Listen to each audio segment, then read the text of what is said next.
My early career that I have, let's say it started with my album Pretty in 1981. I have to take my student loan as a loan to come and record my album in Paris. And the producer was a singer-songwriter from Cameroon. And that launched my career in West Africa and Africa at large. And then 3 years after that album, I have to escape my country because of dictatorship to come to France. Then I get signed in 1990, 91, by Chris Blackwell, the founder of Island Record, and the album Logozo then was released, and then Aye. So I would say there's no favorite. The three of them are part of the journey that brought me to celebrate my 40th anniversary in the music business. Well, when I started my career, especially my album Logozo, when it was released, the cover of it was not something that the musical journalist was expecting from an African person. It was too modern for them because I have a zebra jumpsuit. Because the stylist they called for us was like, you don't need stylists, don't you guys walk naked in your countries?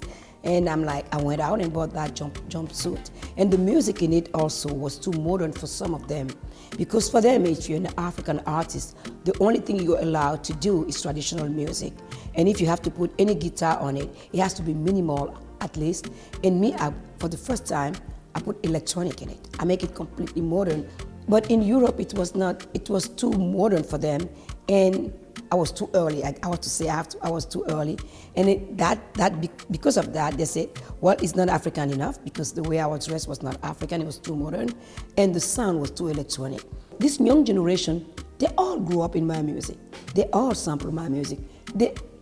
And I'm glad that all the fight I've been through, all the misunderstanding or all those cliches of what an African person, especially an African woman should look like, should sound like, that I'm still living in today, but it's less obvious, was not for nothing. Because it gave wings to this young generation to start their career unapologetically. They put it out there, they don't care. You want to sign them, you sign them on the term. It's not like me. When I came in, I have to sign to a label to have a career. Today, you can start a career without it. But it comes with responsibility. So this young generation have to be consistent, have to be professional, have to be perfectionist, have to be on time. There are gonna be young artists coming up every day. Every time I go to Africa, I'm like, my head spins. And I'm like, please give me a moment to absorb this first before. But on the other hand, I like that. I like the fact that from north to south, from the center, everywhere, the music is moving. I would say the first Grammy is the one that stands out because that year, my father passed. And when he was really sick, my sister's like, come and see him. And I was in a dilemma, am I gonna take my Grammy with me? And it's so heavy, and I'm on tour. Where I'm gonna put it? So I didn't take it, and I regret it till today. Because the first question my dad asked me, what is a Grammy?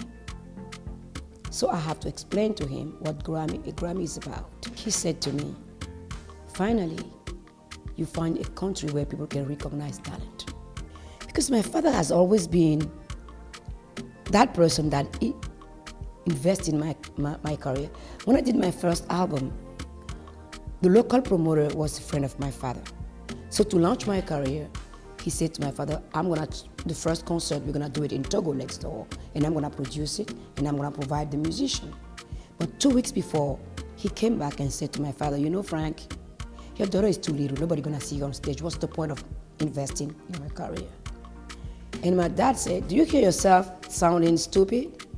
Who tell you that talent have size? He pulled the plug, and my father came back home from that meeting and said to my brothers and sisters and my mother, I want to continue producing the album. Which means my father was already retired, and he has retirement every 3 months. He said, if I put the retirement money to it, it's 3 months gonna be very hard for us. My mom said, I'm gonna manage, do this. So that's why that Grammy is so important to me. I think that my sound evolved throughout the year because started singing without a vocal coach was something that I learned by myself. Then I have a vocal coach, and it transformed my way of taking care of my voice. My vocal coach in America that I still have, Bill Riley, is the one that really helped me understand that I can expand my range with exercises. So it's an instrument, but at the same time, it is a fragile instrument. You have to know what to eat. I don't drink alcohol, I'm allergic to it. I don't smoke. And exercising is like, it's like you asking Usain Bolt to run 100 meters without warming up his muscle. He runs once, never again. So that's what I do. That's why my sounds changed, and all the challenges and the music that I grew up with, they live in me. Because I would wake up and I would have da da da da. I'm like, this thing stays in my head, but I could not I didn't know where that music come from until a friend of mine and my husband said, and my management said, are you talking about the Talking Heads? I said, which Talking Heads? David Byrne said, my David Byrne. They said, yeah, you're David Byrne. I said, let me listen to it. So I said, don't play me the first song, just play me the album. And I sat in my living room in Brooklyn and listened. They were trying to talk to me. I said, shut up, all of you, don't talk to me. Till the last song. And I just did the album Eve. That was about the women in Africa. At the same time, Celia was knocking at the door, and I was doing a tour with Diane Reeves. And every time we come around, we'll be singing Celia Cruz. And from that moment on, it became obvious that after Talking Heads, I have to do Celia Cruz. I have to celebrate her African heritage that she kept very alive in her rhythm, in her voice. Her voice is an instrument. She will sing and she start doing stuff, you go, okay. And singing Celia is not easy, so I have to do it. Africa is the continent. You can't put all of us under one thing. It's racist, it's diminishing, it's reducing us to no having place anywhere. So, and what I like about the Recording Academy is that they listen. They are not perfect, but if we want change, we need to have that conversation with them. So, let's get to work. If Afrobeats, whatever we're gonna call it, we don't like it, let's come up with something. They don't pretend to know everything. That's the thing that I like about Harvey Mason and the whole team about it.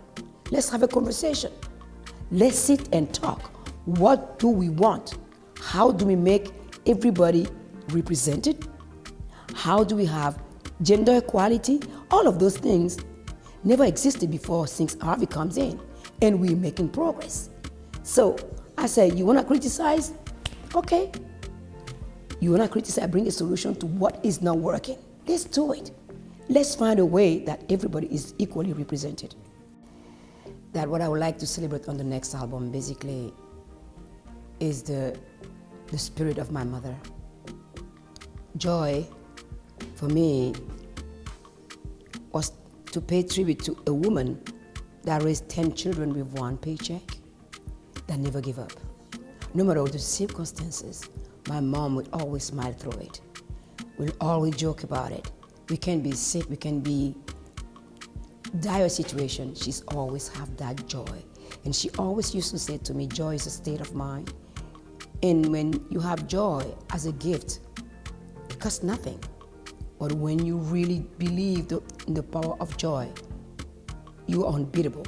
We needed to somehow bring the one that are gone to teach us in this dark time we live in, that we can't be caught up with the anxiety, that there's another solution, is joy.